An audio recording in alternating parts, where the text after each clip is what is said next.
legends play, where every swing and every cheer makes your day. The BLS Society, we bring the hype.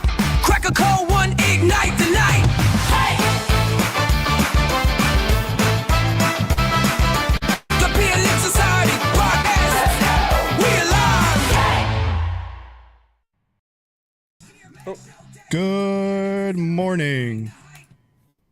Or afternoon. Or evening. Yes, howdy.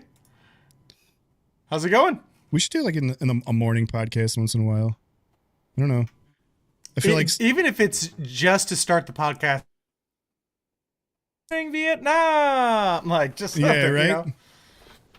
Yeah, I don't know. Sometimes I feel like I don't know, that I'd be more chipper in the morning, maybe after like I had like a coffee or something, rather than like towards the back half of the night. But I'll say this: 9 p.m. isn't easy on this end. Eastern people, yeah. Right. Well, and it's of course like this is as soon as I put the kids to bed, I like hop up in my office, which if there's anything that I can be proud of, we have perfected the bedtime routine because everyone's tired after bedtime, including me. So it's yeah, there's been a couple of times that I've been like reading a story or something next to one of my boys and just like falling asleep. Like, shit, I gotta go downstairs and do a podcast. I mean, I'm kidding. I make it sound like you guys are twisting my arm to do this. I love being here. We love being here with everybody. Just 100%. I don't know. Sometimes I wonder how like anything that any podcast, I wonder how it would be different if you did it like different times a day. You know, like I feel like there's been some podcasts that I've watched where they like do like a morning episode or something that just hits like way different. Mm-hmm. Well, we've talked about things in the past of like doing like on location and stuff like that. So we need to revisit that conversation because actually someone brought it back up again. Not last week, but the week before. I was like, "Oh, that's a good call. I need to bring that up to the fellows again." Yeah, we were supposed to do the first annual like live podcast from our bar. Like we were gonna do a golf tournament, then we were gonna do one at the golf course. Yeah, at the golf course. Then we were gonna do a curling thing. We got big ideas, man. We had tons of big ideas. I'm telling you, just full of them. Curling thing. Yeah, I think the easiest thing is we need to find something that we can do in Chicago, and I'll just come to you. It's a little easier for one person to come to you than the other way around. With that being said, if you guys ever want to come down here during the colder months, we can make that happen too. Because I'm sure as hell not going up there during January, February, even March at times. Come on. You know you love it. Unless it involves pond hockey, then I'll swing it. We could do that. Another event. Yeah. Another event in the list. Yeah. Add it to the list. Up. Yeah, right. But so what's everybody got? Go ahead. I have a grievance. Ooh, we got a grievance. This is going to be okay. Do we need to fire up a BLS therapy? Ooh. Well, it's not a team suck thing. I mean, it doesn't have to be a team suck thing. This is a dad complaint. Ooh. I mean, that screams BLS therapy chair. Even if it's Skippy. Let's do it. Fine. Yeah, we haven't done a BLS therapy. All right, roll it up there. Roll it up. Your team sucks and you're super angry. You need BLS therapy.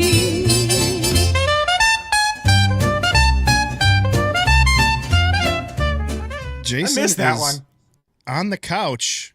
The first time we've had BLS therapy in a long time. So, what's your grievance, bud? My grievance is, and this is not going to be a hard thing to have a grievance against. It's Disney. Oh. Yeah. So, which is not hard to do because there's a lot to grieve about or to be pissed about. But as you both know, my daughter has special needs and was on a Make-A-Wish back when she was 3 at Disney World, and every year that we've gone, we've applied for something called it's called DAS, Disability Access Services. Mm-hmm. And every year we've qualified for this for obvious reasons due to her condition. We are planning to go for our spring break to go hang out and go to Disneyland for a couple of days. We haven't been there yet. We've been to Disney World, not Disneyland. And we have since been denied, which was very interesting. So, and of course they do it in the most jovial way possible, which I just wanted to take my laptop and toss it. Did they like send you a video of a Disney princess telling you you're denied? So, Whoopsie daisy. Denied. Right. Denied. Yeah, just about. So of course, the cast member that you have to do an interview with a cast member. Oh. And they hold the right to approve or deny these services. Never had an issue. We've been there 5 times. Never had an issue. And go on this time, and they've really locked down over the past year. They have made the DAS services only geared towards people with neurodiversity, like so people with autism, so on and so forth. And the whole concept is that you can't stand in a standard line, Right. And my daughter can't stand in a standard line for long periods of time for many reasons that we don't need to go into in the pod, but are legitimate reasons, as both of you know. Right. Obviously, historically, they felt that way. Yeah. At least at Disneyland or Disney World. They were able to pull up her dad's approval from other years. When we were there last. Yeah. And so Disneyland did not approve her and said that. So her whole issue with standing in line is that they have this ride thing where we can stand in line and she can go sit under a tree somewhere and wait for her turn. Which is funny because so it's not even cutting the line or shortening or like. Well, you're supposed to get an extra. A DAS gives you an extra lightning lane pass, basically. Oh, okay, so it gotcha. allows you to book. You're only allowed to book 1 at a time. DAS allows you to book 2, which is important because then it helps us coordinate a little bit better. Yeah. Sure. But their whole thing was, well, we're going to crack them. This is mainly geared towards people with autism. Which, as you both also know, that my wife works in the special needs community. So what you're telling me is that someone with autism can't stand in line, which is understandable, that they can't. Sure. But somebody who also has similar issues where they can't stand in line due to a severe physical defect or physical ailment has to go sit under a tree. So tell me how you can't just take that person with autism, take them out of the line, and come back at another point in time as well, right? But yet, so this is the thing that just really this seems me off, messy. These people apply for DAS and they manipulate the system to try and get access, and they ruin it for the people that legitimately need it. Of course. So really, really, I know this is like a serious thing, like whatever, and it's not the end of the world. It just makes our lives a little bit more difficult, and going to a place where you're spending gobs of money to be and have a legitimate reason to have a disability. Like she has a disability, a legitimate one. It's not like we're faking. Yeah. So the happiest place on earth. Go ahead. So the happiest place on earth seems like a weird place to start picking and choosing which one is disabled enough for something like that. That seems like a dangerous game. Considering losers. Yeah. Right, considering the only risk is that a line may be a little bit longer. It seems like a very low bar for risk. Right. Disney's not exactly killing it in the PR department lately anyway, so I feel like they're back on their heels right now and probably, trying to get away with whatever they can get away with. What else they have going on in the news? They had. This will be the last year that we'll be going to that. So yeah, they had. I can't even remember, but I remember there was a whole thing, like coming out of COVID, with their owner or something, where just. I do remember that. There's a bunch shit was of getting crazy stuff and all stuff that we, sports pod and all, but. I was about ready to nudge very, very close to the line of politics on this one. On that note, before we dive off that cliff, hey SO, how's it going, buddy? I miss you. Mwah. Yeah, I miss you too. We missed I was you. waiting. I was waiting to time it out so we weren't blowing kisses in the middle of a very deep conversation. So I saw where this one was going and acted accordingly. Yes. Right. But okay, so this is a dad and sports pod. So as a dad, and As a dad, protector yes. of our children, Right. we it's something that's pretty darn upsetting. So And it's you touched on it a little bit as well today. For sure. And you touched on it a little bit as well too. Like it's a thing where people take advantage of the program. They do. You know, and that's where I was gonna nudge very close to politics, but that's where when you have programs of that nature and people exploit them, that's how things get ruined. And that's 100%. So I'm not putting this completely on Disney's fault. Right. No, I mean that wasn't necessarily a defense of Disney either. It's just right. People who take advantage of systems. Abuse. Yeah. Should right. Regardless should look a little bit inward. Right, exactly. When you have no, so Universal does this, but they actually have the bar is quite high to get this access. I mean, you have to have a doctor's permit, like you have to have a doctor's note, basically, that signs a specialized contract and whatnot. And we have no problem doing that. And then Universal rolls out the red carpet. They're absolutely phenomenal. But Disney, there's no qualification other than the fact that the person with the disability needs to be sitting there. So in the remote interview, so it can literally be anyone doing anything, and they will qualify to give this to you. So you could say that she has autism, and they can't. Right. There's no way to validate that. No visual, which just ruins it for everybody because legitimate concerns. And it doesn't seem to matter. And then it shows up. It shows up on some viral TikTok somewhere of how you can game the system at Disney, to and because that's what everybody wants to do. Well, they had to crack down on people with disabilities actually being guides. At the park, so they would go in a wheelchair at the park, and they would give people special disability access, and they were paying these people to be their guides, essentially, which is just crazy. So, anywho, I got that off my chest. As a dad, pretty pissed off. So, if I'm a little salty today, that's your reason. It's a bad look. It's a bad look for sure. It's a bad look. But at the same token, it's really a shame on them. The fact that you've risen to the level where you have enough data points for Disney to get to the point where now you are saying you don't want to go. That's I'm not trying to be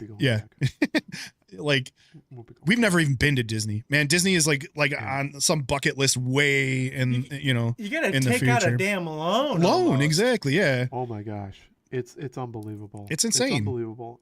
But hey, we got the Disney of the Midwest. We just go up to the Dells all the time. Well, where we're at, I mean, we're a reasonable distance. So we're friends with, we have plenty of friends who they go quarterly, all the time.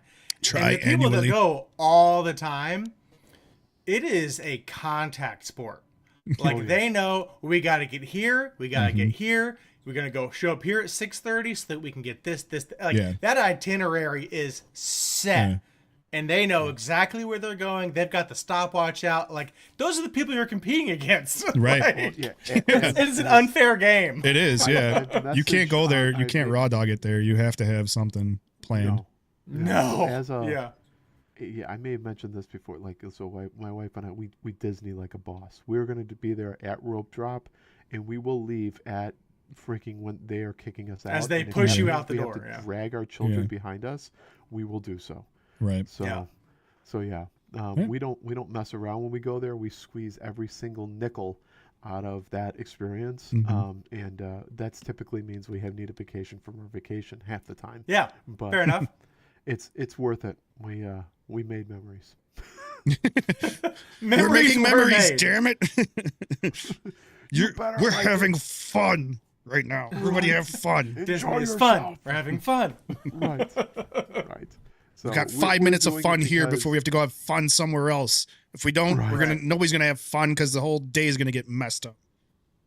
You enjoy this 45-second ride, so we can wait for 4 hours for the next one. For the next one, right, exactly. So we have a mission to kind of go to all of the major theme parks across the nation. So this is we've got to check this one off of our list, and we're going to Knott's Berry Farm the next day. So nice. We'll kind of check some things off the list there. Well, you got to go to the Wally World, right? Isn't that? Yeah, right. We the kids haven't been to California, so that'll be. We're checking all the states off too. So nice. So I gotta. Yes, you're right. That's a good one. It is it's the cost is just getting higher. It's absolutely atrocious. I don't know. I mean, I'm not well out of reach for most families at this point. And I was only talking about Orlando too. I have gone as a child, so in the 90s to Disneyland out in LA. Anaheim.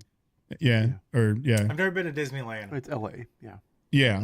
And I will say this though, like nothing disappointed me more as a child than expecting Orlando and getting Anaheim. And getting LA. Right. Yeah. So I don't know if that still holds true, but like, like you, as a kid, I didn't know the difference between the two. Yeah. And I just huge difference. In fact, all the stuff that I wanted to do as a kid was all Nickelodeon adjacent, and there is no Universal Studios in Anaheim. No. But there wasn't one in California. There is is there Universal in California? Yeah. It was not. If it was back when I went, it was definitely not the same. There's no Slime Studios and all the cool stuff that was Nickelodeon related. And I got there, and it was like the Wish version of Disney. Yeah, it's in Hollywood, so it's not like it's in Orlando. It's the same, like the other ones are. Yeah.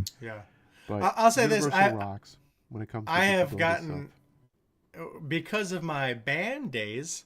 I have had a peek behind the curtain in Orlando because I marched in the marching band at the parade. Oh, that kind of that band goes through. Oh yeah. Yeah. I was a saxophone.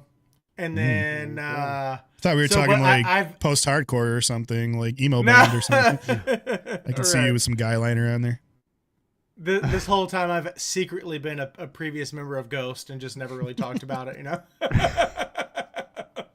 But no, I've spent time behind the curtain and saw Mickey Mouse walk out, pop his hat off, light up a cig, and light up a dart. That's fun. Nice. Lock back in, hat back on. Yeah, out we go. Let's get it. Reeking a Pall Mall or whatever the hell it was. That's pretty hilarious. Yeah, I picture it as like the teacher's lounge of mascots or something. There's like a spot where everybody just pops the head off and like takes a swig, smokes a dart, dirty microwave. Yeah, right? some kid pops a fridge cig at Diet Coke. 10:30 in the morning. Some kid walks in. What are you doing, kid? Get the hell out of here! Right, for sure. Oh, yeah, some funny stuff. So all right. By the way, what's everybody drinking on? I'll go first because I'm just now realizing that I am taking a huge risk here. I've got can we get this in focus, please? Final Revenge of the Final Girl. It's like a horror themed, but there's a little. All I see is spicy on the top. That's the sticker I completely missed. And so the ingredient list is pineapple, habanero, blood orange. And I knew it was in there. Yeah. It's got a Scoville rating of 200,000. There's when your beer has a Scoville rating, you know that it's bad news. Right. It's Andy's a cool can. My tummy's rumbling a little bit. Right. Got a little motion going. Yeah, exactly. So if you guys see me dart off I don't think we ever had a host. Right. I don't think we ever had a host take a shit midstream before, so we may be breaking new ground this week. I don't know. I don't know if my mic will catch it if I go all the way up there, but only one way to find out. You'll know what's up. But no, it's from More Brewing, which is like one of my favorites. I think I've mentioned them before. Completely missed that. Yeah. I thought the artwork was cool, but yeah, it's a spicy beer. It's too spicy. I have a strange. This is crazy. I have a strange bringing all the worlds together story about. Kind of. I I heard earlier, like, well, I read Reddit, undefeated as far as the internet goes. There's a story. It was like, it was basically like sharing embarrassing stories, and there's it was an interview. I can't remember who the person was, but he's basically saying like, before, like, it was an actor. He's like, before I got into acting, he goes, I was a teacher at a public school, and this particular public school was very advanced as far as like helping like special needs and stuff like that. So it was like, and like in basically all of my classes, there seemed to always be like a hearing impaired person or something like that. So they always had like earpieces in, and he had a microphone. And he had mentioned that he grabbed a cup of coffee from the teacher's lounge, wasn't sure how long it was there, and in the middle of his lecture, rumble of the tummy. So he ran to the bathroom in the middle of his lecture, didn't quite make it, and pooped all over his pants. And he's screaming, "Oh God, oh no, oh God, oh no," whatever. With the mic on. Cleans all the stuff, gets back, and every like hearing impaired student in the classroom is just like shocked, has no idea what's going on, completely forgot he had the microphone on. This is he real. had to run back out to his car, get a change of clothes, come back in, and all the students that were hearing impaired. Yeah, that sucks. Yeah, I would quit and never come back. yeah. Did I mention that they had a career change to acting? I don't know. I can't confirm that they're related, but I'd have a hard time believing it wasn't at least considered in the equation. Wow. That's one you just keep walking. You walk right out the door. You just say, "Well, we tried, guys. We'll regroup and figure something else out." This has been fun. Bye. Yeah, Right. Right. See you guys never. Yeah, right. Right. Seriously. Exactly.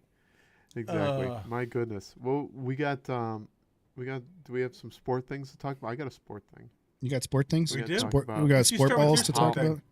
Yeah, well, I know Andy hasn't been watching, but Cody, have you been watching the March Madness at all? Not only have I not been watching March Madness, which is devastating because I love March Madness, I did not know it had started until 2 days in. Me either. And my real issue is that I had like 3 people send me invites to do my bracket, and I was so excited to put my brackets together.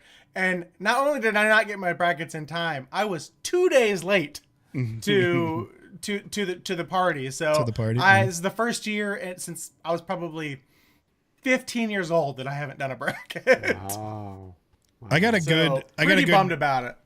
I got a good topic to cover on that one, but I'll first let you cover what you want to cover because I'm sure it's related to something that actually happened in March Madness. Yeah. So, I mean, there was a couple of really big upsets. I'll just touch on the highlights. So Texas beat Gonzaga. So that was a big one. Yep. Texas was number 11. Gonzaga was 3. But the only reason I mentioned the other one, which is Iowa over Florida, which was huge. Wife is a Hawkeye alum, has never missed a bracket as well. Giant NCAA men's basketball fan. Never misses a game. Tries to watch as many as she can, especially of Iowa. And then for them to go ahead and beat the Gators, defending national champs, Yeah. in pretty epic And fashion. they're 7-9. And they're Yeah, Whatever that- the hell he is. Fucking tree. Behemoth of a human being. Was epic. I mean, it was incredible. Their field goal rate, their field goal percentage from their goals from the field, their field goal percentage was absolutely they were draining everything in the first half. In the second half, they kind of had a fall off, but resurged at the end to kind of pull it out. But man, what an incredible game! It was so good on all fronts. Both teams were vicious, just beating the ever-loving piss out of each other. It's such good basketball. The physicality was really good basketball. I wish I could Catch watch the it highlights more. if you can, because it was a good game. There's something about Iowa specifically. Growing up from Indiana, I feel like Iowa feels like the closest thing as far as states go, because it reminds me so much of Indiana. Like the basketball is like, or like, you know, like fundamentals, like pass. Like it's not a lot of flash, not a lot of crazy dunks or anything. It's like like Hoosier style basketball. They're like on football teams, like Power Eye, right. They're like traditional like run first, ram it down your throat offense. You got to run to set up a pass. Exactly. You got to shoot high percentage shots. Use the backboard. Back. Dude, I was like epitome, like, hey, backboard. No, you use the backboard. Use the backboard. You sprint back, you slap the ground, and you get back on defense. Like, right. And obviously, Iowa coming off the heels of Caitlin Clark and everything like that. They've just been a powerhouse lately. So it's been really cool to see. You can't sleep on that. Yeah, that's got to be a draw for recruiting for sure, even on men's side. For sure. Yeah. So, like it was really cool. The Texas Gonzaga game was really cool too. So yeah. But I'm with you, Cody. Like the whole start of the thing completely snuck up on me. The whole start of March Madness, the bracket, the first day, I was no idea, and like it's so odd to me that and like I was talking with my dad, and my dad was talking with my brother, and he said my brother kind of brought up a point that I thought was interesting, and I want to bring it up on the pod. He thinks that my brother thinks that there might be something to sports betting that has ruined March Madness, or like caused it to not be as exciting and like special as it once was, when the vibes you get from like being able to sit down and watch all these games with an intention, with a bracket, with like the upsets and all the things you're waiting for, all the magic that you're waiting for from March Madness, you kind of now experience on a day-to-day basis if you're a big sports bettor.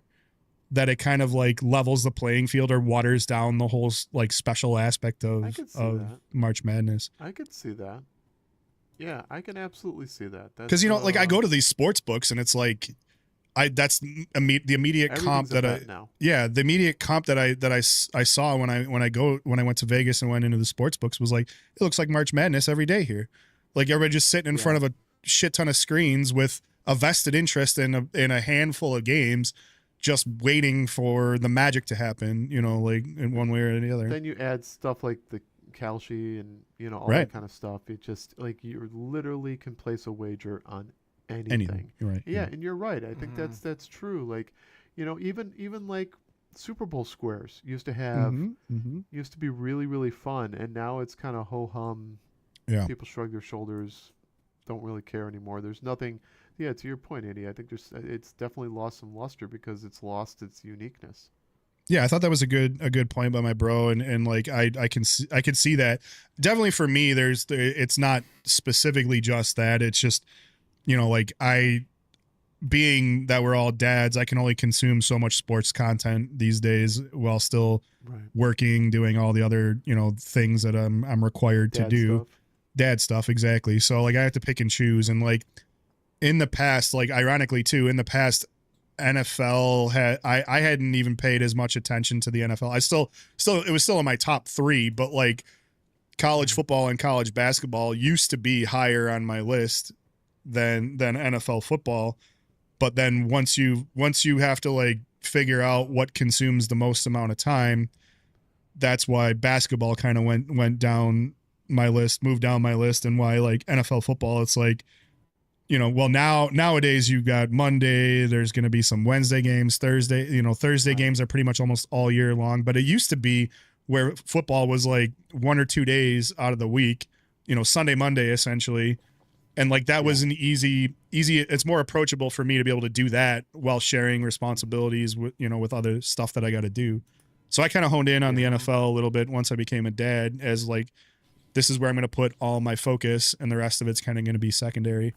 So that's when March Madness started to drop off a little bit for me, but I wish I would have been paying more attention to. Similar thing is happening too with baseball, right? So baseball is really starting to branch out to Netflix, Prime, all this kind of stuff, and they're having some of the same.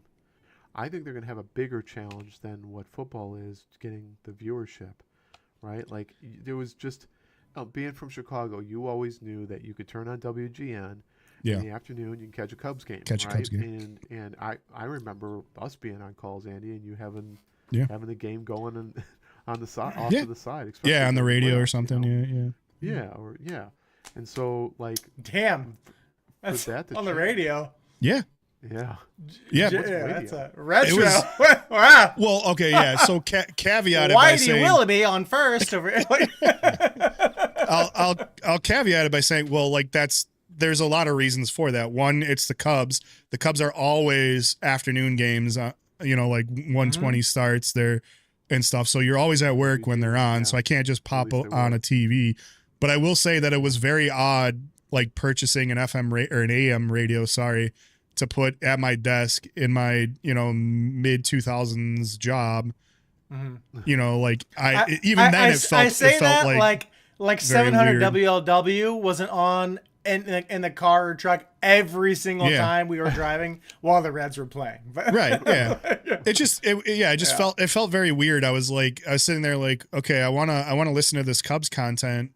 Like at the time it was like you either shelled out for an MLB audio subscription or a satellite radio subscription, or you go and you buy yourself if you can find it on Amazon, a fucking FM AM FM radio.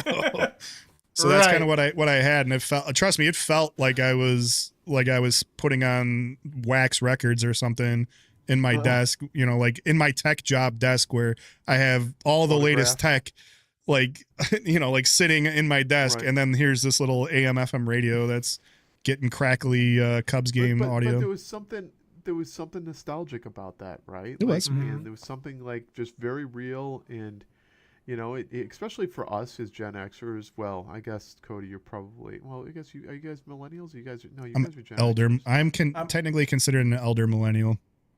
I'm a millennial, Okay, but even still, like. You guys are old enough to know, like, you going and watching games on the normal local channels, right? Yeah, local. Be at for the same sure. time all the time. Absolutely. I still had to turn the channel to 3 to play video games. Like I remember, like I was, or having the small portable TV when you went to a football game, or having a radio. I remember listening to the radio. I remember going to baseball games and people having headphones in at the games so they could hear the commentary. Exactly. And so like that piece of that I think is going away, and it's a little bit sad. Baseball's an interesting one because they're trying to speed the game up. They're doing all the things with the pitch clocks and everything to account for our shrinking attention span. For sure. Yeah, for sure. But I also think that like I guess I don't necessarily feel like baseball needs to be that 100% attention sport like that. Like again that.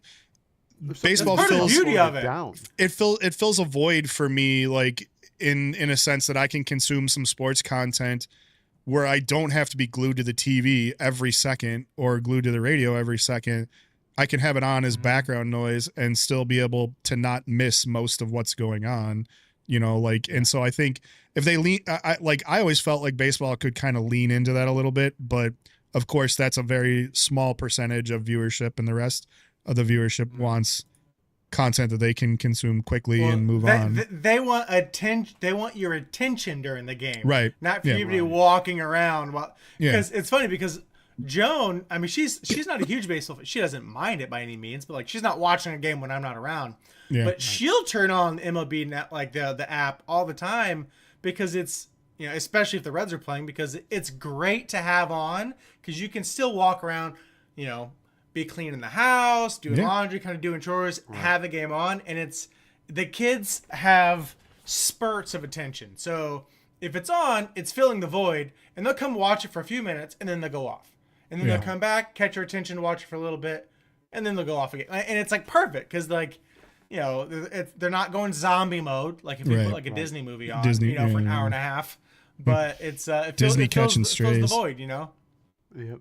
Yeah, this is not a great stream for Disney. We're letting them have it, fellas. A long list, but we'll just leave it at that. Yeah. Put a pin in that. I got my one grievance for the day on. But yeah, no, there was something about that. And so I think that, with it moving to some of these paid services, I don't think it's going to be nearly as successful as the NFL has been, even though it pisses me off, it pisses all of us off that what NFL is doing, but we're still going to catch our team. But I think there's something different about baseball doing it as well. I don't think it's going to have the same impact. It's going to be weird. Like the whole media landscape is changing with these deals right now, and it's going to be weird. That's a whole nother podcast topic too. But oh my gosh, dude, Chuck fucking Norris died. Dude, that's so crazy. You just said that because I was just thinking, I'm like, wait a minute, we gotta throw a moment of silence out there or something. Yeah. At some point, the Grim Reaper finally won after decades. Oh yeah. Mm-hmm.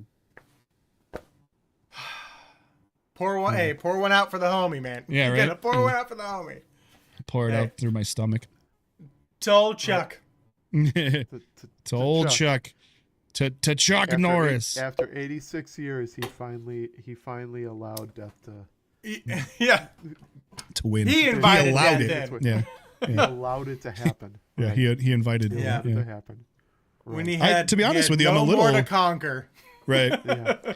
I'm a little like I must not be either like I'm hitting up the too much of like the new school meme circuit these days, but I expected a lot more out of the memes from when Chuck Norris died than what I'm seeing. Me too. I gave you that X feed that had some pretty darn good ones. There were some good ones on that X feed, yeah, for sure. But like, like nothing came up with my algorithm for it. Like it was more like legitimate posts about like what happened and just kind of in memoriam.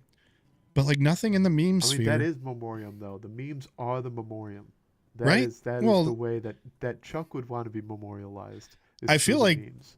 Unfortunately for him, that's kind of his legacy. I mean, he's got some. It's not his film career. It's the meme legacy. He's totally okay with that. Yeah. I think I'm speaking on behalf of the Norris family. I totally think he'd be okay with it. Yeah. Like he leaned into that so hard, and I loved every minute of it. I don't know if you guys ever saw like he did like interviews and stuff at the house, and we just totally lean into it. And it was so cool. He's a cool dude. I always remember when the boogeyman goes to sleep at night, he checks under his closet for Chuck Norris. Yeah, I mean there was guys in the laundry list. Those were some of the best early meme. And I think it was almost even like predated memes. It was like those chain mails you would get in Gmail, like with a bunch of like list of Chuck Norris jokes. It was like my buddies would send me Confucius say jokes, and then they would send me Chuck Norris jokes. Yeah. Like forward so it was almost this to 10 people, or you're at bad luck for 7 years. Exactly.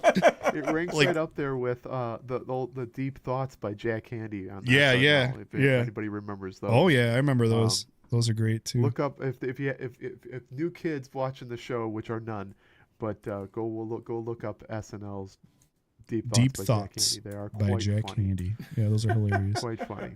Yeah, it's kind of like preferably Shower Thoughts now from like r/Shower Thoughts has a bunch of similar content, but it's all good stuff. A sub? Oh yeah. Yeah, I got it. I think I even have it like on my screen back here. Give us a shower thought. Come on. The Three Musketeers are famous for their.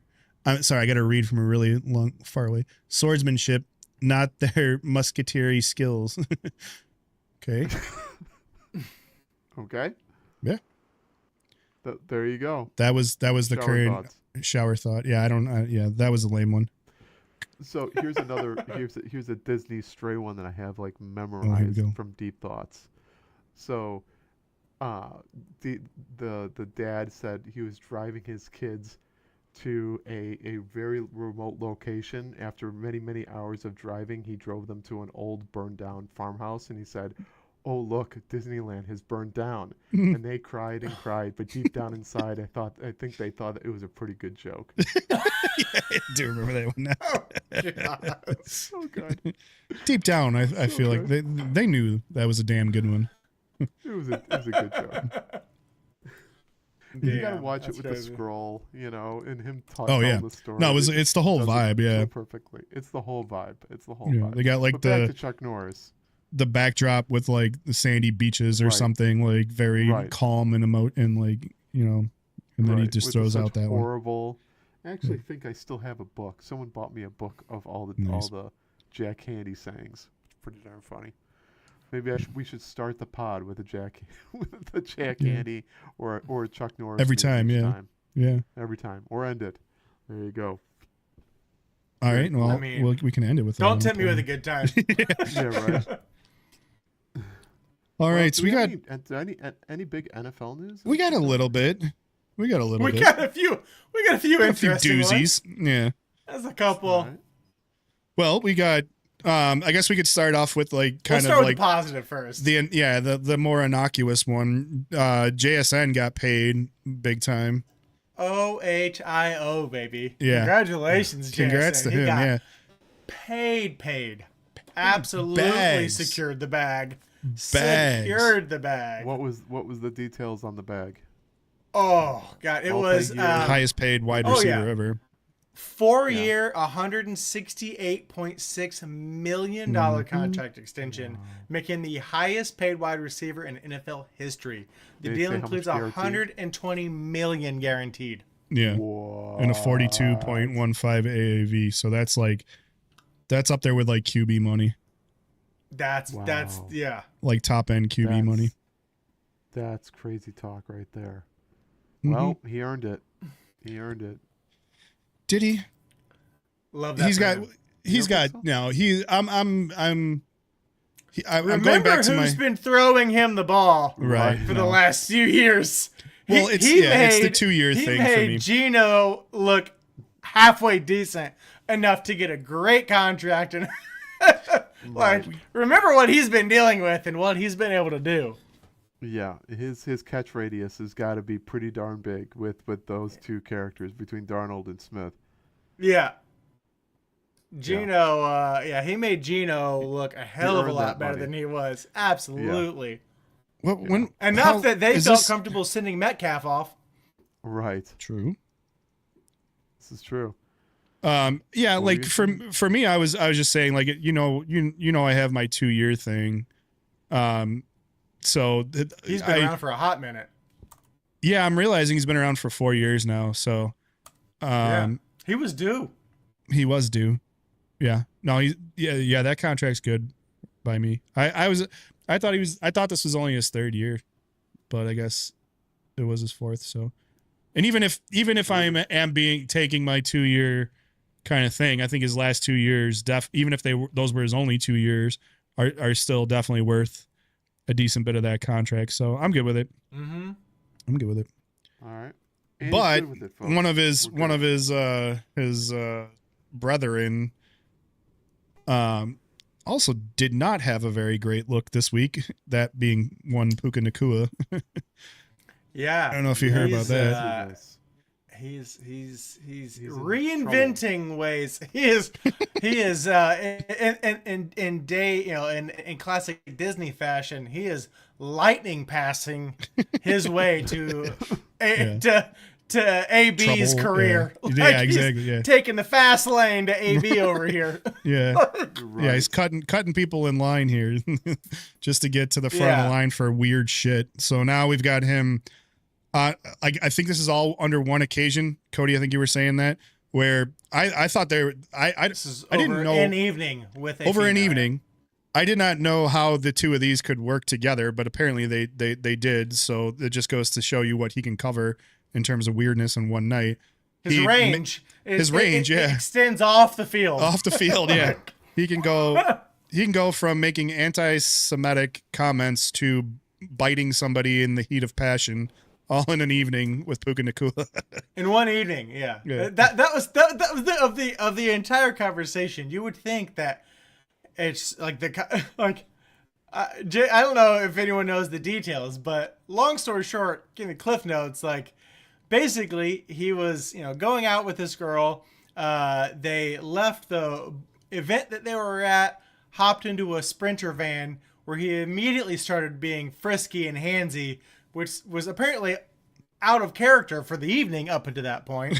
And then he unsolicited just starts blurting out anti-Semitic remarks completely out of nowhere. That's not funny. The randomness of it is almost impossible not to like. Right. Could just unprovoked starts just yelling unremarkable things, and then caps. Oh yeah, just unexplainable things, I guess, more accurately. Yeah, right. And then just caps off the night with just taking a chunk out of her shoulder. So to almost to the point where it was like, that may be the most clear, like, bite mark in dental history. Like, this may be the easiest 1-to-1 comparison of dental records to, like. Yeah, right. Yeah. It was so detailed. I'm sure his dentist could tell if there was a cavity or not. Like, it was detailed. He's got a deal with Invisalign too, no less. So I'm sure they could just match it right up to his retainer or whatever the hell they give him. Is this an unwarranted like promo? I'm like, damn. Promo, yeah, I know he's kind of crazy, but his teeth are pretty straight. Look at how straight those things are. That bite is like immaculate. Silver lining, Invisalign. Right. Randomly catching some buzz off this. Yeah, exactly. Not exactly how they intended it, but the work speaks for itself. I mean, the universe works in mysterious ways. Yeah, for sure. Oh man, he's just very weird. And like and we were saying this earlier, it's not like he hasn't been accused of anti-Semitism before, too. This is now the second time. And at least felt accidental the first time. Right. There's no accidental about this approach. Yeah, right. Just randomly blurting it out. Yeah. Random blurting. Right. Like, yeah, he was on some dude's podcast and he did like one of the dances that he claims he did not know was linked to anti-Semitism. But I'm glad I don't know what these dances are that are anti-Semitic.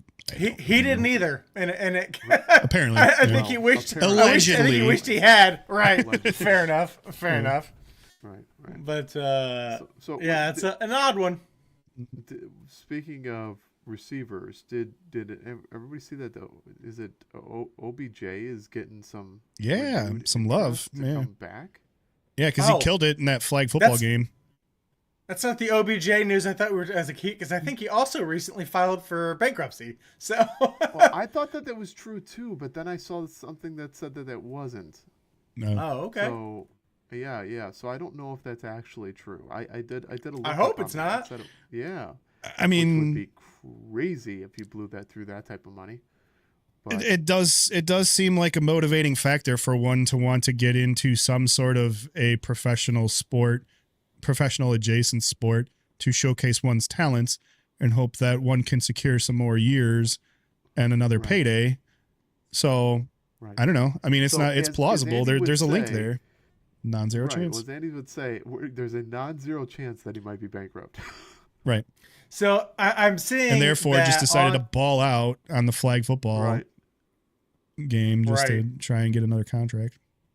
So I'm seeing in 2025 on the Pivot podcast, he mentioned that $100 million 5-year contract often becomes $60 million after taxes, which makes it difficult to maintain a high spending lifestyle, which can include expenses like multiple homes and luxury cars. Not to mention that part of his last contract was in Bitcoin. Fucking weird. Which dropped in value significantly. I forgot he did that. Yeah. Before he pulled it out, and then it exploded again. So. Oh God. Yeah. Never pull out of the market when it's down. Yep. Ride, boys. Let it ride. Let it ride. Yeah. They say like something tells me the he kind of had to. Yeah, the most successful portfolios in history or something like that are by people who have passed away or forgotten that it existed because they just didn't touch it. Yeah. Yeah. Exactly. Like the guy who threw out his Bitcoin wallet. You heard about that, right? Like he legitimately threw out the computer that had his like Bitcoin wallet saved Or on his it or flash, something. his flash drive, right? Yeah. And he spent like 5 years going from dump to dump to try to find this thing because it was worth like millions, like 5 million or more worth of Bitcoin on there that he just legitimately accidentally threw out and could never track down in the dump. And he just like gave up on it. I will never forget. And of course, it exploded when the whole like AMC, GME, GMC stuff like that. Bets. The meme wars and all that stuff. But there's that tweet from like 2013 or something like that where it's like, oh God, it's like I bought my Bitcoin at 13 cents and I sold it at 30, which sucks because now it's at 90 cents. And then it goes like that. If that guy had kept all those, he'd be a trillionaire right now. Like, and that was only from like 2013. Right. Oh, just wild. The amount of like millionaires Bitcoin made, like out of people who had no business being millionaires, is wild to me. But OBJ at $60 million has FU money about 60 million times over. And the fact that he would be broke is a pretty incredible thought. If mind you, the lifestyle he lived and the city like New York City is not a cheap city to live in. True. Which is where he got his biggest contract. But all I gotta say is if Floyd Mayweather can go broke, so can OBJ. It's a non-zero chance. That's for sure. Floyd, because Floyd had multiple hundreds of millions that he somehow blew. But you knew that boy was going to blow it, though. He also can't read, so that one's less like that. Not to be a dick, but like that one seems less shocking. Like OBJ, like not to be a dick, but I mean, just he's kind of an idiot. Financial planning, right? Like, God knows you can afford the help. Right. When exactly. like he had that post on social media. Offer it too. Yeah. That most of them they absolutely offer it as they should. Yeah. I just thought it was funny the Floyd Mayweather post that I remember on social was him just standing in front of like Breaking Bad level of cash. Stack of cash. Just stacks of cash. Like and like the thing is he had to stage that. Like there's no reason have that laying around. Anybody would have that amount of cash ever, like especially in a professional boxing career. So like he had to like go and figure out how to liquidate a bunch of stuff to make that picture happen. And like that to me is like significant, or a symbol of the type of mind state that guy had financially. And so craziness. Didn't also Minnesota put in for 2 second-round picks or something like that for the last place team or some crazy? Oh no, No, it was Cleveland, wasn't it? Here, I got that. Cleveland put in where you should be able to trade draft picks. Was it 5 years ahead? I got that up right now. Here we go. Ready? Oh, okay. Here we go. Yeah. Proposed rule changes. The Steelers. Okay, this one's fine. Whatever. Don't agree. But Steelers are proposing that making it permanent for teams to not have talks with more than 5 unrestricted free agents during the free agency period. Fine. These are where the two get wild. The Browns, the ability to trade a pick 5 years out. And then the Jets, of course it would be the fucking Jets. Right. Nice and cozy down there. Pay very close attention to the wording here. Reward the bottom 5 teams with 2 second-round comp picks every year. Not 1, but 2. Yeah, but 2. Yeah, and reward them because they suck. That's terrible terminology. I hope that's not the wording that they used, and this is a summary. That will give tanking a whole new meaning. That's the dumbest thing in the world. Yeah, the gall to ask for not 1 but 2. And maybe they're thinking like, well, we know 2 is ridiculous, but if we say 1, then they're just going to negotiate down. We start at 2, we can negotiate back to 1, which is what we want anyways. Yeah. Right? You can't have a half draft pick, right? So I guess we have to start at 2, work our way down to 1. Right. Yeah. Cincinnati and the Bears are sitting there going, no, this is the dumbest idea I've ever heard in my entire life. Like, mind you, Cincinnati was the only owner who voted against allowing, what was it, corporate ownership or something like that of like of teams, like the private only ownership team, clause. Yeah, the private ownership clause, whatever. The only team goes like,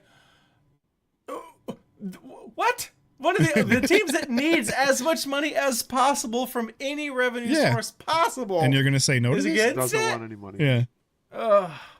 Yeah, that didn't make no sense. No sense at all. Brutal. Yeah, the Jets thing just fucking like boggles my mind. That's like, wild. and then meanwhile, you got the NBA who's actively over there trying to figure out creative ways to like not allow people to tank, and the Jets are over here just like saying, we want to tank and we want to get rewarded for it. Right. I say you lean into it. Yeah. I mean, it's like the perfect, to me, it's like the perfect case of you don't get what you don't ask for. I mean, I guess. Like, Swing for the fences. fair enough. But speaking of the Jets, I did see that Zach Wilson, even though the Jets was not his last stop, Zach Wilson now to the Saints. Which Interesting makes one there.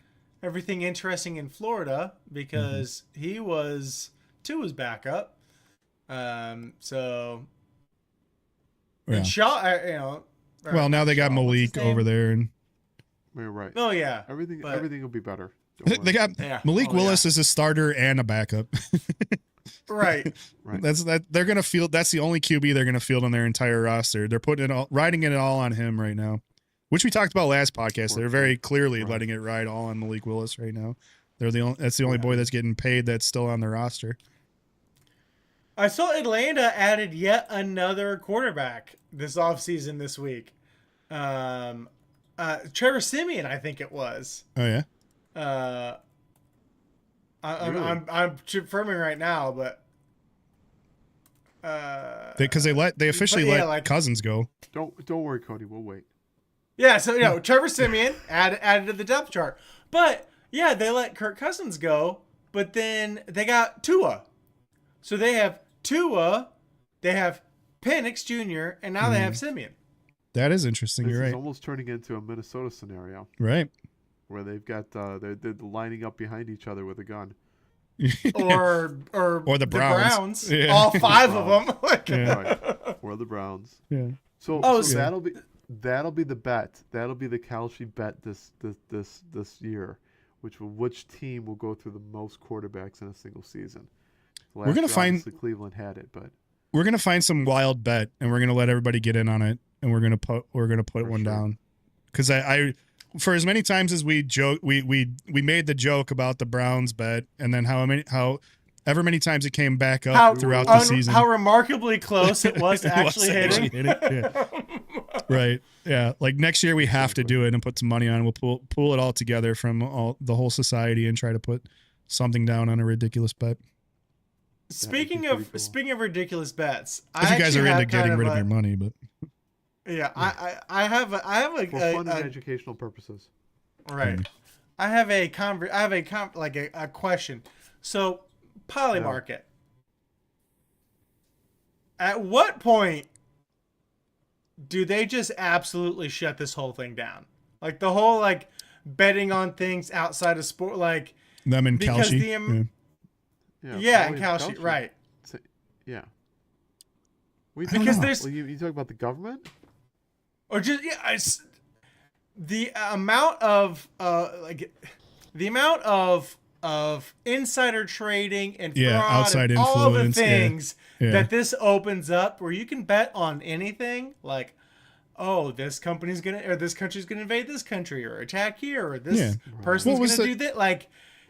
Crazy the things that are coming out from the inside track. Trevor Noah. Yeah, it was that Trevor Noah whatever award show that he was hosting where came back from a commercial and he said potato because there was a bet on Kalshi that he would say the word potato or something, and he goes, so he just comes back from a commercial or something. Yeah, comes back from a commercial, says potato. I just made somebody on Kalshi very rich right now. Right, seriously. Yeah. That's that was the first time that Trevor Noah's been funny. I do think it's interesting. Yeah, I think it's interesting that now, I mean, very publicly, people are using AI and everything like that to recommend sports bets and stuff like that. Like this whole thing is changing rapidly, and I'm really curious to see when some guardrails start hopping up, and what kind of event would it take to like start pushing the needle to stuff like this, like, because going back to, has anyone watched the show Hijacked? Mm-mm. No. So there's a show called Hijacked.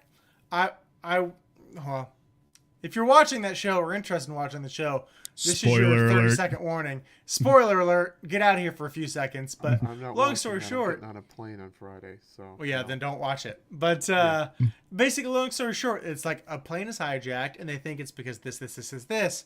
When in reality, someone placed a short bet on the airline, and then as the airline stock plummets, they're further incentivized essentially to prolong this horrific event with the inevitable end of crashing the plane, because it's going to make them that much more money. Money, Jesus. Right. So like what happened, like when things like this start happening, I think it's an interesting conversation. We are headed for a weird and unregulated world. Right. Yeah. Quite wild. Quite wild. It's Interesting. Well, do we What cover else do all we the got? topics? well, we got. one last one. Speaking of Browns quarterbacks, Joe Yeah. Flacco Flacco Wacko back. for Cincy, coming back for one more Coming year, right baby. back. Wow.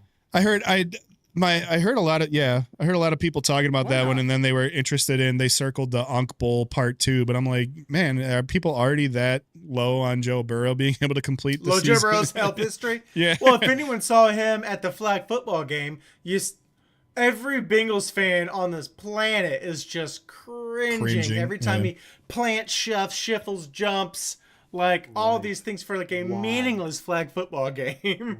Why? That has Really Ryan testing that ACL out. Leaf, that has, what was it, Ryan Leaf all over it, right? Was it Ryan Leaf or was it? I can't remember who blew out his knee in a flag football Like a game. pickup basketball. Oh Pickup yeah. game. No, it was Yeah. a flag football game. I believe it was. Yeah. What QB? Right. I think it was Ryan Leaf. Sounds about very right. happy with myself. Obscure trivia reference there. Yeah. Yeah. Yeah, that, I mean, the flag one's interesting because I do think that Tom's trying to push that pretty heavily. And, there's at least, again, a small contingency of people that believe that is the future of football. And so I think maybe he's trying to like dip his toes in there and test the waters. Some derivative thereof. Like there's plenty of people that are saying that if you want kids to continue to play football, it needs to morph from the barbaric CTE laden sport that it is now into something that's more approachable at the youth level. So I think I'm not saying that I agree with it, but I think that there's again, non-zero amount of people that want to test out a different format for football in general that's less barbaric, and flag is the current flavor that makes the most amount of sense. So I thought there's a little bit more than just publicity behind that one, in my opinion, especially when you consider that they're putting the pros up against the pros, like the flag pros versus the tackle pros, and the flag pros prevailed. Says there might be something a little bit more to that. So I'm interested to see how that progresses.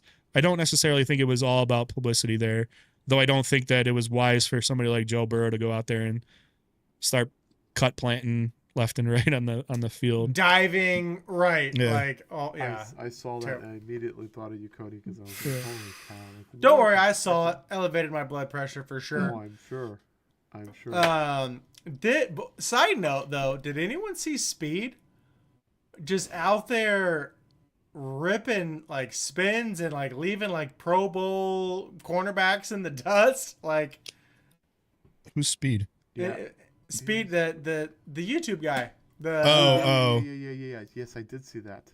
Yes. Yeah, you're right. Yeah. I think Patrick Peterson or something like that. Yes, just, yes. Yeah. Left him in the dust. To be fair, I don't think Patrick Peterson was anticipating that.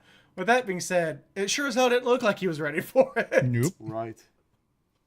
We're just out here for a friendly. Holy shit, this guy can actually play. Right. Exactly. But That was pretty impressive, though. Some of those jaw-dropping moments, Yeah. for sure. All right, I got one. yeah, I got one questionable content, so we're gonna fire it up. let's do it. All right. Season's done, yeah, the headlines are dead. Season's done, not a damn thing said. We're reaching hard, yeah, we're winging it instead.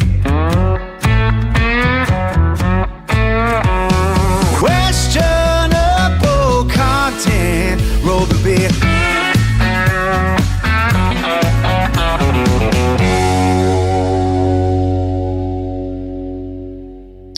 All right. Well, to be fair, the proposed rule changes. To be fair, the proposed rule changes were in my questionable content, so I only got one, which seems hardly worth the intro, but I did it anyway because, damn it, I love the intros. So here we go. Which potion would you drink? This is a tough one. Green potion, you stay young forever. The blue potion, you can breathe in the sea. The black potion, you become invisible anytime. The red potion, you get whatever put the goddamn commas in. 10 million, was it billion Lots in of cash? monies. Lots of monies. Yeah, whatever amount of money. 1 billion? A billion, I think it's a billion. Or the purple one that you can time travel at any time. Ooh. I feel like green is the boring but obvious answer because I feel like a curse though. But here's the thing: if you stay young forever, does it essentially mean you can't die? So that means, I'm assuming, if you breathing in the sea, if you can't die, That's cool. Yeah, true. I mean, Stay and young. then $1 billion. If you're not gonna die, invest in something and just live off of your crew. Time travel. Time travel is a sneaky one in there as well too. It is. There's nothing that says time travel. We don't. That to me, I think that still implies that there's a finite life expectancy there. Sure. That's what I'm saying. Yeah, not unless and you if all let's say that all of forever. the staying young forever is an interesting one too, because I don't know that necessarily implies that you're going to live forever. It's just that whatever forever is for you, you're always young in that scenario. that if is you fair. have you could die young. yeah, exactly. You could be That's even if you're you could die at 100, but you'd at least be young for that 100-year period. I don't know if it's forever implies the live forever. Green one seems like a very Rumpelstiltskin-y type of deal there. You stay young forever, but you're still gonna die. Right. Yeah, I think to me, I guess don't know. if all of these, If I got to pick the age, that would be mine, because if it throws me at 3, well, that would suck. yeah, I honestly think Still in if we diapers. assume if we caveated this by saying we assume that in all of these scenarios you have to die at some point, or you have the same life expectancy, I think I go time travel then. You could loop and time travel theoretically if you just loop back to when you were the same age. Yeah, now you're just getting into fucking I'm just weird saying. physics and shit. You could It's go never ahead an easy and answer. and find the cure or find a way to Whatever your ailment is. stop aging, or find a cure. Yeah. So there's that.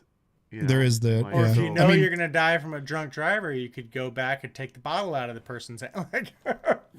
If you die young, but I think you have complete But control with the ability to time travel. True, but again, Make if we assume that you only have 100-year life expectancy, I think the chances of you figuring out how to reverse aging in 100 years, whether you can time travel or not, probably And then to add another wrinkle into this, what if you time travel ahead to a point in time where they have reversed aging already? Right. But Right. you know, like Now, it's that, weird. now that we're thinking through it, I think time travel is the answer. I do think it is. Yeah. The other ones are interesting.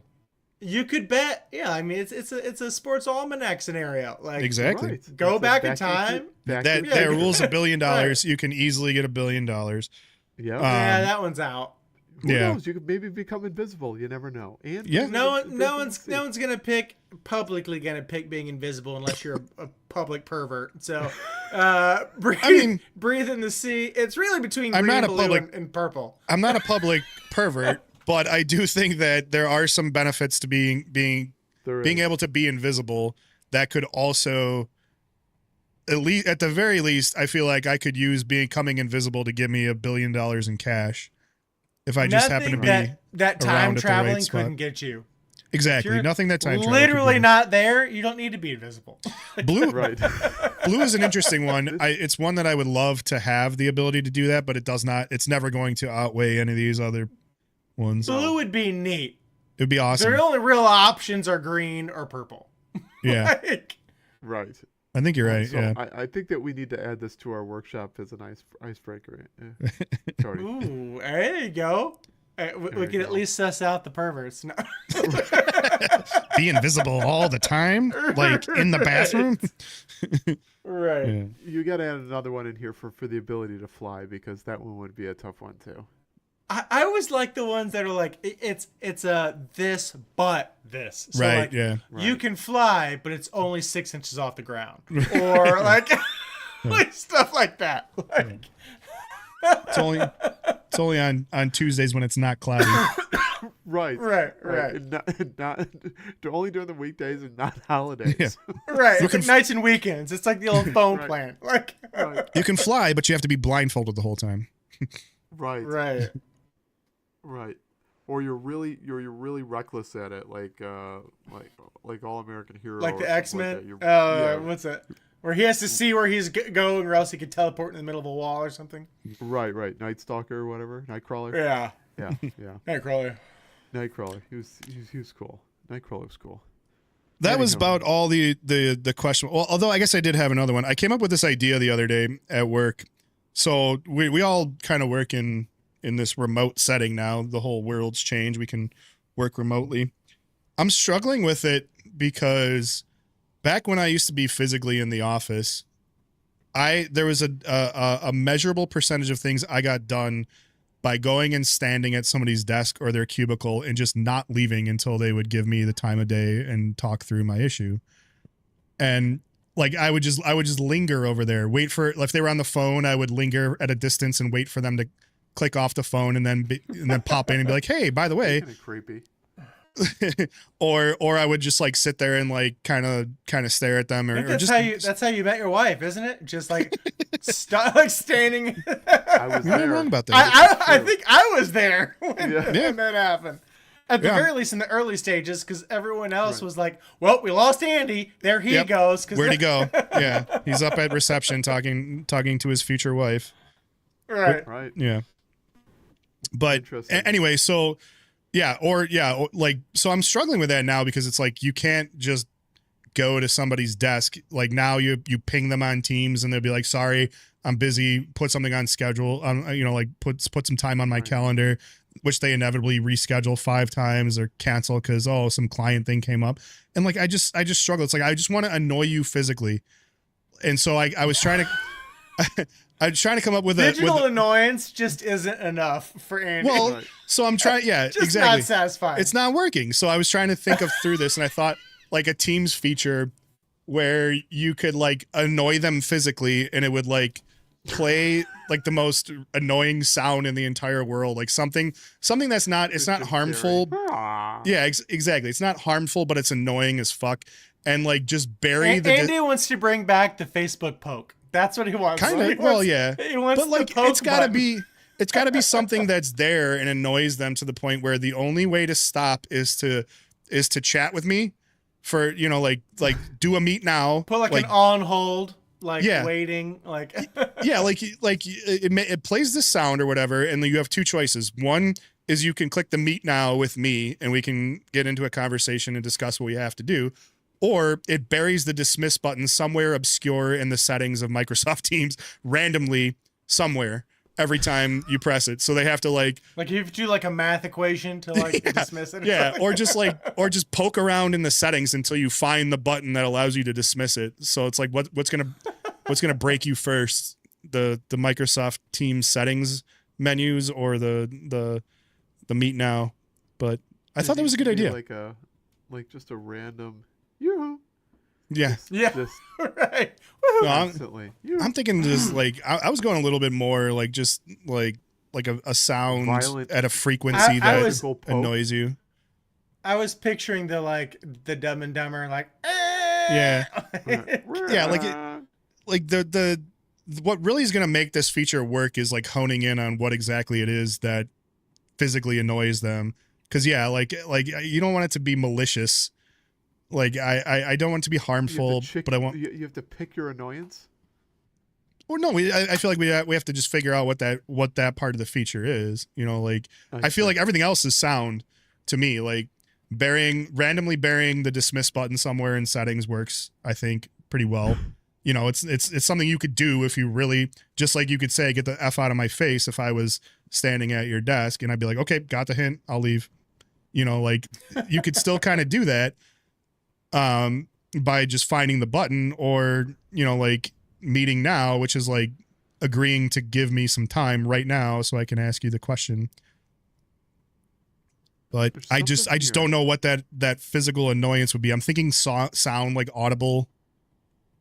There's something. I mean, you could turn your I'm thinking speakers it off, I needs to be suppose. Something But, physical, like well, then needs to be like some some, like, device hardware and in the stuff, back of yeah. your chair that sits there and just pokes you in the back constantly. I mean, I'm always down for that. The new MacBook Pro comes with a poker a water tank, and it just spritz you with water coming out of the every few seconds.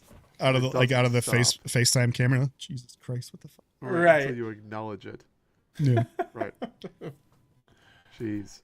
And then I got one more too. I got one more too. We got This is shower thoughts for sure. these are shower thoughts. Yeah. Okay. So we were talking about another office related one. We were talking about office donuts, another thing that I miss not being in a physical spot. That one's fair. There's one donut left. What do you guys do? Cut in half. I don't eat it. Ooh. Interesting. That's awesome, because those are to me, those are like kind of the two viable options. What did you say, Cody? Cut it in half. I'm not taking the last piece. I'm not all of it.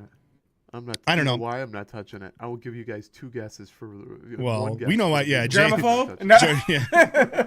know who's touched that thing. You don't know who's freaking touched it. You know darn well someone touched that thing, picked it up, put it down. The last donut is Non-zero a chance. contact game, and you are not built for that game, Jason. No, I am not. If built you're for not that willing game. to risk the germs, you're not If willing. I am not the first person when that box opens to take that donut, no donuts will be taken by Jason. Just saying. The crazy part is you think that just because there's one donut left doesn't mean that it's not been touched. Like, I'm just saying. Like, That's why I have to physically see the Be the box first- yeah, the arrive box. and open for me before I take part in said donuts. Jason Yeah, is so- a first donut or no donut camp. Yes, 100%. Jason has the right answer, but for the completely different the wrong reason. Like I could have said if it was the 11th donut or any number prior to 11, and he would have said I'm Right. not taking it. It just so happens that I chose 100%. the last donut, but like It's yeah, just to me for the same reason. For the same reason, I need to be the first person in line at a buffet. right. I have right. to. It Yeah. just doesn't work any other way. Or I don't eat. I just sit there and I watch. You don't think the sneeze guard is there doing its job, faithfully preventing No, I'm you talking from about like office, fingers? like an the office, office. buffet potluck? Yeah, like an And office needless to potluck. say, no, it can't be potluck. I don't partake in potluck at all. No it luck.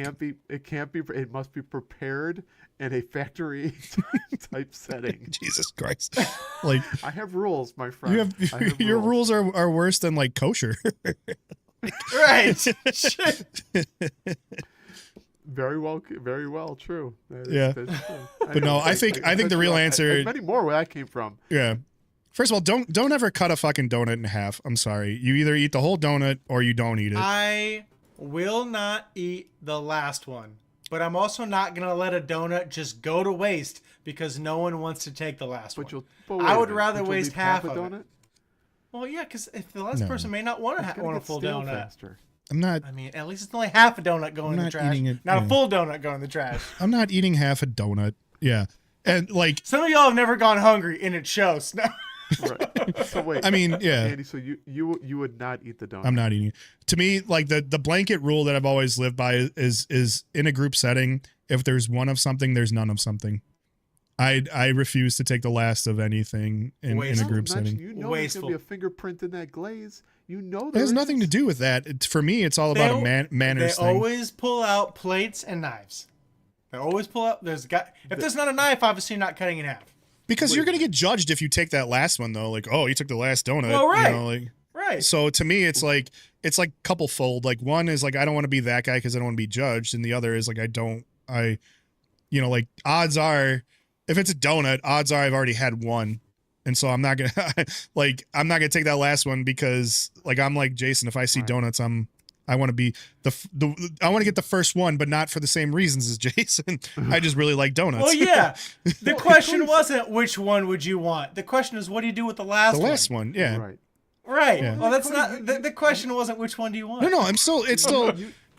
Yeah. I'm just working through my logic here. The logic is that there's a very high probability that last donut, if I were to have taken it, was not my first donut. So then I'm going to get judged for having the second donut, as well as the last donut, and quite probably preventing somebody else from getting their first donut.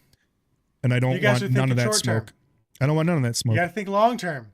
Cut it in half. That's why I ain't taking that last donut. Knowing damn well that no one else is going to take it, go back, and then it just looks like you're taking another half. They don't know you took the first half. You get the whole donut right there. That's a sneaky good play. Without getting the guilt of taking the whole last donut. I'm just saying. That is true. That's sneaky good. Norovirus. Just saying. I mean, you could have gotten that with the first one. Right. If it doesn't adhere to the Jason's rule, if he didn't make it doesn't. Not likely. It is. What if that last donut is a French? Non-zero chance. Go ahead. Huh? Sorry. Go ahead. Finish. No, I was just gonna say there's a non-zero chance that you could get norovirus, but it's less likely if I'm watching the box physically get opened and then taking my portion. There's a non-zero chance you get norovirus Jason walking has into your. Significantly less donuts than I have in an office setting. This is true. and you said, oh yeah, well would be plates and forks and knives. Like anybody who has ever watched anybody in an office setting take chips out of a bowl, even though there's tongs sitting right there. That's crazy talk, though. Yeah, that's crazy talk, though. None of that stuff bothers me. None of that bothers me. So the handful the hand in the chip bag in a public setting, especially now, right now, because despite any amount of effort I put into trying to keep myself virus free, goes immediately out the window as soon as my kid gets home from school. There's no I could prepare like the best of them. I could make sure I'm not eating. I could put rubber gloves on anything I touch. It does not matter. I'm getting whatever the hell my kid comes home with. And let me tell you, it's a lot of shit, and it happens quite frequently. So, there's to me, I've gotten to the point where it's I would expend 80% of the effort to try to keep myself free from sickness and get burned by the 20% almost every time. Yeah. Or I could just put in the 20% effort and exactly. Just be like, it's going to happen, so I'm not passing up on this donut for norovirus reasons. It's better to burn out than to fade away. I'm just saying. Right. Unless it's a French curler, then it just you can have it. Then that's okay. I was gonna say. No, I know. We talked about that one. So much can be learned about a person at the public, like the potluck or work. Like, oh yeah. If you see someone like. You learn a ton. Double dip in a sauce. The primals. You learned an incredibly valuable lesson about that person, yep. And all it cost you was that sauce for the rest of the event. But Absolutely. you can't trust that person. No. non-trustworthy. That's a small price to pay for a very important lesson. That's how I approach most of my Great life, and now Seinfeld episode around this, by the way. Now we're getting in. We're getting real deep now. But like I approach my life that way, is that like I allow myself to be influenced by things like stereotypically or things that I perceive about a person from previous experiences. But I'm always searching for more data points that in order to change how I perceive things. Like you might look to craft the whole picture. To craft the whole picture, exactly. Like trying to avoid or assume that your preconceived notions or your stereotypes or everything you think that's going on in your brain, to try to keep that at bay is difficult, in my opinion. So I lean into that, but then I search for more data points in order to form the whole picture and adjust my preconceived notion with more data. That potluck, to your point, Cody, is you can get a ton of data in a very short period of time on a particular person. The answers are out there if you're looking for them. If you're looking for them, exactly. In the UX world, we call this an ethnographic study. Ooh. Yep. I am sitting back and observing the behavior. Yeah. Yeah. There you go. There you go. It's Well, interesting. that's fascinating. Well, we didn't even get into favorite donuts. I don't think I've covered that. We've covered that topic, have we? Well, we want this Well, to be mine's cordial, not so, like, not that's the French curler. Not a French, not the French curler. No. Yeah. I like a good Anyway. Boston cream. Oh, one of my you're a favorites. cream-filled guy, huh? Cream filled guy, yeah. But it's got to be like the Boston That cream, which came is out like wrong. the custard, not like did not come out. I just like Came the out cream wrong. filled ones. And Cody just left that there. Just I'm hanging not out there like touching a that. Big old dog. I'm not. Big old dog. You're on your own on that island, buddy. I'm not. I'm not throwing That anything just out came there. out all wrong. All right, so Boston cream.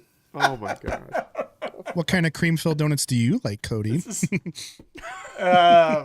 I'm digging my own grave, my friend. No. Oh, I don't like we're going on donuts there with unless it's half and it's the last one in the box. That's Oh Jesus!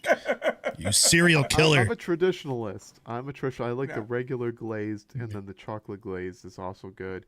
I don't mind the chocolate glaze, like the Double chocolate? cake glaze. I'm typically whichever one's the chocolatiest is typically the one I'm reaching for. Those are good too. Or a chocolate long john. Just we're basic. We don't have to go crazy. Croissant donuts are like all the rage right now too. You seen those? Croissant donuts? Yeah, it's just like a million layers of flaky donut. It's so good. Oh. What was the donut that was like really, it was really expensive but really like popular like 5 years ago? What was that? I can't remember, but it was like, I want to say it was like, it had like gold on top or something like that. Oh yeah, Cronuts? Does that right? That sounds right. Brand? Yeah, it's a brand. Yeah. Oh, okay.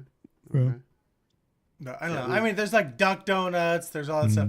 I know that in my neck of the woods, there's a tiny little shack that people line up, especially during COVID. People would line up for a half a mile because you had to be 6 feet apart. And and God, they make like the ones where it's like, okay, it's got like chopped up like Reese cups on top, or like cookies and cream, or like they made an apple pie one, which is like apple pie filling and then cinnamon on top. I'd be down with gosh, that. so good. I'd be down with that. Or Captain Crunch. Yeah. I could fucks with apple that for cider sure. Donut. Apple Ooh, cider yeah. donuts. Ooh, yeah. Too. Ooh, yeah. Yeah. Yeah. Not the powder sugar We got- one. I like the glaze though. The glazed, the glazed apple cider. Yeah, we got the country Little donuts. Country donuts. Little country donut action, yeah. Right down the street from you. Yeah, Yeah. that's the good. I know stuff I'm moving there. away now, though I am moving over by Tom's Farm, which they do Yeah, I know good where donuts there Tom's as well Farm is. too.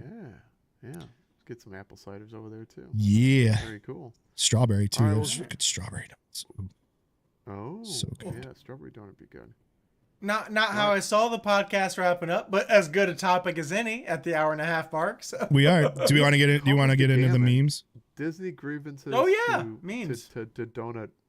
Yeah, we did This cover is the game. definitely random conversations. This is we're good. sure as hell not cutting out memes if you got them. All right, yeah, we got them. gotta We're gonna bring it home with the memes. I need a fair share. It's time for some news.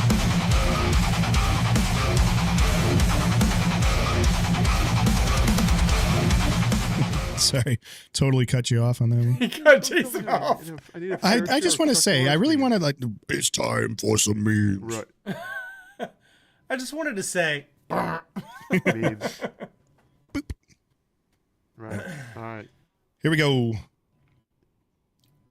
All right, here we go. Starting out here, if there's a young actor named LeBron B. James, we could have a very interesting debate in a few years. Nobody? Oh, yeah. Okay. Yep. Fair enough. Michael B. Jordan, LeBron B. James, the Jordan versus LeBron debate. All right. Yeah. That'll be good.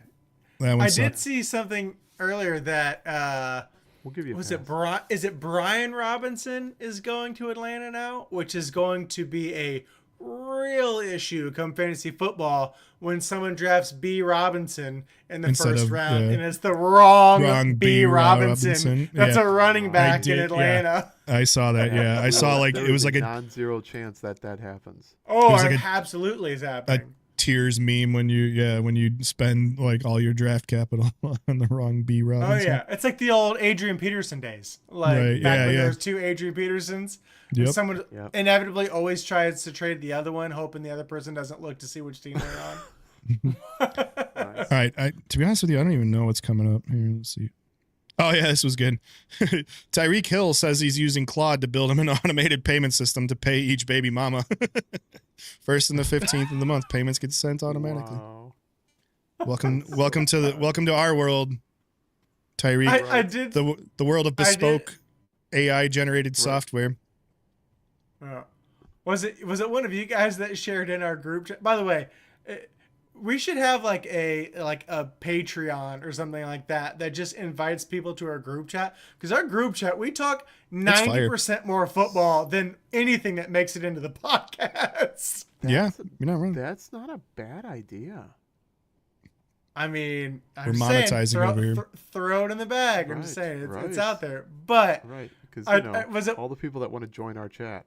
But Yeah. I mean, gotta start somewhere, right? Get a peek behind the curtain. I did see that again. I can't remember if it's real or not, but someone said like, what teams are you interested in for your next stop? And he said, well, any team that doesn't have a baby mama. One of my baby mamas. So that narrows it down to like 4. So. I really only have a few states that I can legally go to right now where I don't owe child support. All right. Crazy. But that's crazy. Moving on, LA Chargers QB Justin Herbert, he visited an orphanage. It's heartbreaking to see those kids, those sad, hopeless eyes, said one of the kids. It's so true. He does have sad and hopeless eyes. Yeah. All right, Aaron Judge trying to lead your team to a championship. Brutal. Absolutely brutal. Bad. That's Josh Allen. Picture Josh Allen. I love to root for the guy. Dolphins 2026 wide receiver core. Good Lord. There's so many. Wow. What's this dude's name? I still don't know what the hell they're going to do. What's this guy's name? I always forget. Shit, now I forget. Yeah. I don't know. He's been everywhere lately. Got Urkel. You got the some good meme guys in there. This guy cracks me up on the left. All right. Justin Jefferson after the first bad throw at practice. This is almost surreal to me. This is biblical. No.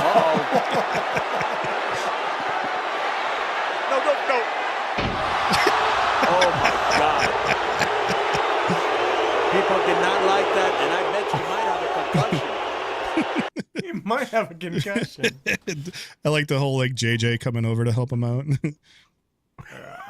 Drewski, by the way, is his name. Drewski, yes, thank you. Yes. Yeah. That's horrible.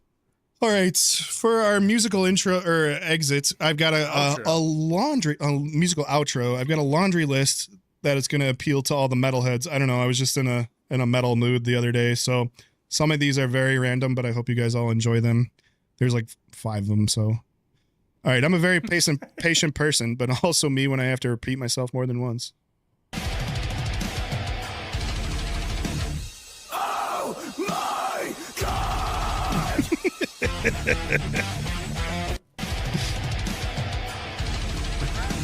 Every day at my house. Every friggin' day at my house. The amount of times I utter the words, please don't make me ask again, Yeah. for the 6th time is absolutely infuriating. Yeah. Yeah, I scream. Like, that's literally my scream every day. Oh, my God. All right, why do you listen to music if you can't even dance to it? I'd be dancing to this sometimes, too. Don't worry.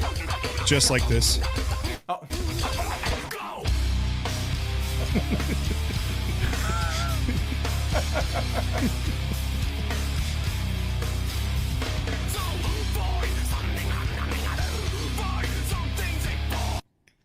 Gotta give her credit. I mean, some I good feel like dance that's one of the more danceable songs, though, to be fair. Yeah. Like, Not wrong. I've She never apparently seen had like anybody ballet. dance like that to Corn. I'd be dancing like fair. I mean, that. Not that there good, was but some, I'd like, be dancing to it. definitely some ballet moves in there. Like, Yeah. Yeah, she's for sure. she's trained. Classically trained, right? Yeah. Classically trained in Corn music. You must get lonely at home by yourself.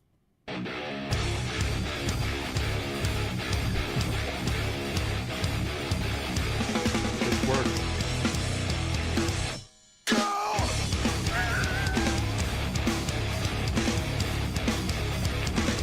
Why this stuff works, I have no Nice. idea. It makes me want to play Tony Hawk real bad. Oh yeah. Right. Yeah. So I went to Vegas and I saw the Wizard of Oz show there. It was a little bit different though. Joan just went this last weekend. Nice. I think they changed up the music. I'm not entirely sure, but I'm here for it.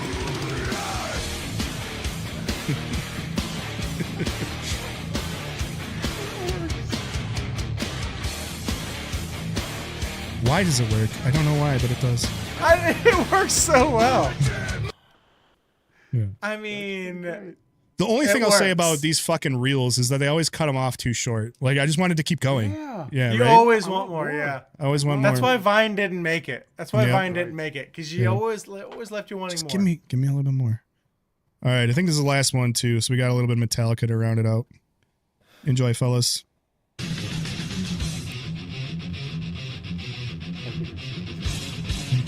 Pretty great.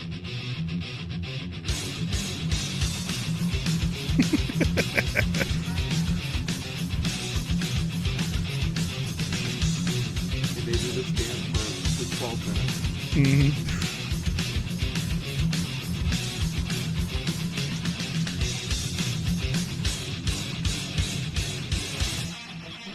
Well, you told you to get this one stripped out. It's crazy that Lars don't like this. You're playing this a song I'm like. You'd be very upset. Yeah. I mean, That's and it's crazy. Every time I hear that song now, I'm going to think of Stranger Things, Mhm. which is without a doubt the coolest scene of the history of that show.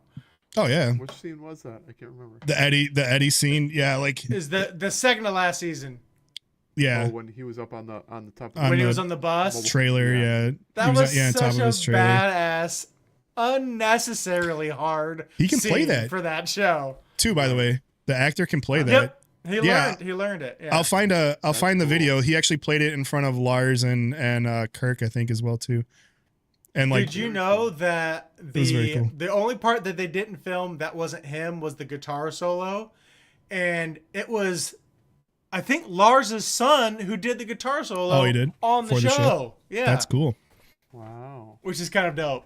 Yeah. that is cool. I mean, it's Very cool cool. because like, so we went to see Metallica at Soldier Field last year, and it was right That'd after. be a show. It was an awesome show, but like you could definitely tell that there was a whole new wave of Metallica fans that came from the Stranger Things like entry point with him. Like you could just feel tell. like your whole like, not that we need to go down this road, but this is a whole nother pod.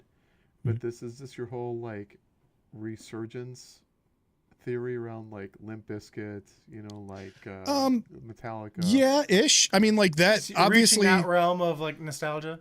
Is I like think- Limp Bizkit classic rock now.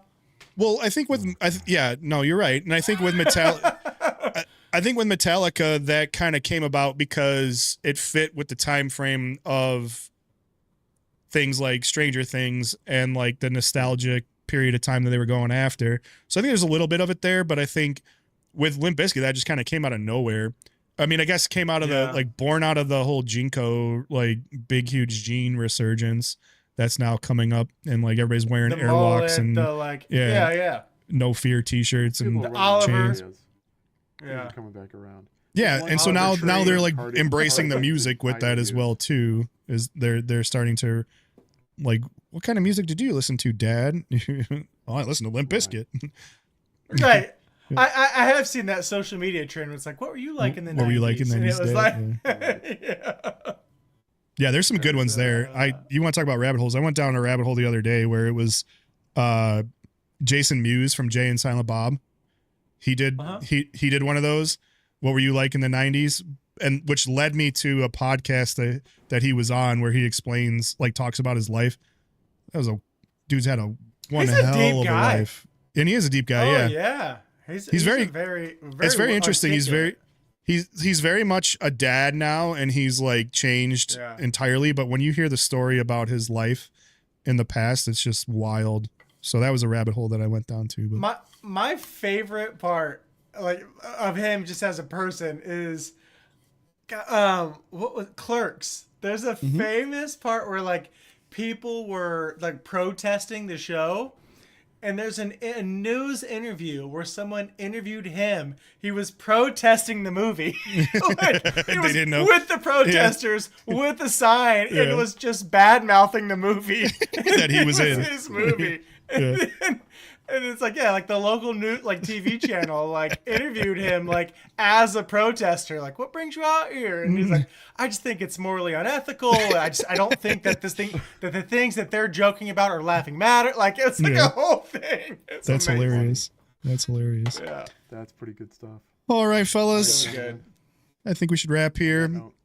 On that note, indeed. Thanks to everybody for hanging out. We've got some programming notes here. We are likely gonna be not having a podcast next week. We're gonna have some spotty coverage here. Some spotty coverage, for next month. Yeah, keep an eye on YouTube. I'm gonna try to post a post on YouTube about the schedule. So if you're interested in what our upcoming schedule is gonna be, I'll try to post it. Starting next week, we have no scheduled podcast as of now, and a few spotty areas in the next month or two, but stick with us if you can. We can't fill some holes with some guests, and if not, we'll go from there. We'll go from there, exactly. Anything else, fellas? Anything else worth shouting out?